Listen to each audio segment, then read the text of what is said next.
বাংলাদেশ সহ বিশ্বের বিভিন্ন দেশে ধর্ষণের ঘটনা নিয়ে যখন উদ্বেগ বাড়ছে, তখন ইসলামে ধর্ষণের শাস্তি ও প্রমাণের বিধান নিয়ে নতুন করে আলোচনা শুরু হয়েছে। অনেকের মধ্যে প্রচলিত রয়েছে যে ধর্ষণের অভিযোগ প্রমাণ করতে ইসলামে 4 জন প্রত্যক্ষদর্শী সাক্ষী আবশ্যক। তবে বিশিষ্ট ইসলামী বক্তা ডক্টর জাকির নায়েক এই ধারণাকে সম্পূর্ণ ভুল বলে উল্লেখ করেছেন।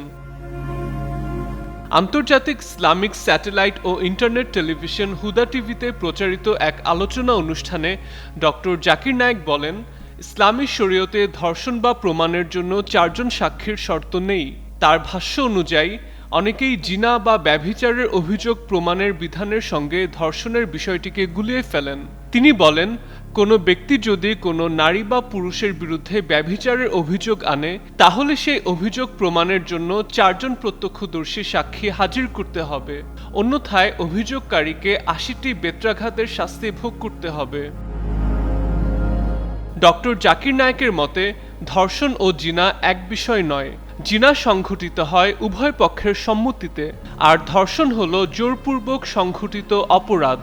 তিনি জানান, ইসলামী আইনবিদদের একটি বড় অংশ ধর্ষণকে হিরাবাহ বা সমাজে সন্ত্রাস ও নৈরাজ্য সৃষ্টির অপরাধের অন্তর্ভুক্ত হিসেবে বিবেচনা করেন। এ বিষয়ে পবিত্র কোরআনের সূরা মায়েদার 33 নম্বর আয়াতের উদ্ধৃতি দিয়ে তিনি বলেন, আল্লাহ ও তার রাসূলের বিরুদ্ধে যুদ্ধ ঘোষণা এবং জমিনে ফ্যাসাদ সৃষ্টিকারীদের জন্য কঠোর শাস্তির বিধান রয়েছে। ডক্টর জাকির নায়েক বলেন, ধর্ষণের অভিযোগ প্রমাণে 4 জন সাক্ষীর প্রয়োজন হয় না, বরং 2 জন সাক্ষী পারিপার্শ্বিক তথ্য প্রমাণ, ফরেনসিক আলামত এবং অন্যান্য বৈজ্ঞানিক প্রমাণ আদালতে গ্রহণযোগ্য হতে পারে।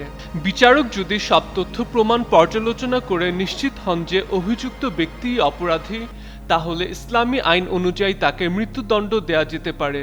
তিনি আরও বলেন, অপরাধ শতভাগ নিশ্চিত না হলে বিচারক পরিস্থিতি অনুযায়ী কারাদণ্ড, বেত্রাঘাত বা অন্যান্য শাস্তি নির্ধারণ করতে পারেন।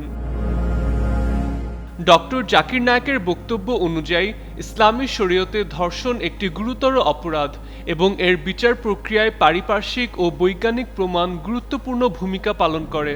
তিনি জোর দিয়ে বলেন, 4 জন সাক্ষীর শর্ত কেবল ব্যভিচারের অভিযোগ প্রমাণের ক্ষেত্রে প্রযোজ্য, ধর্ষণের ক্ষেত্রে নয়। মাহাদি আহমেদ, যুগান্তর নিউজ।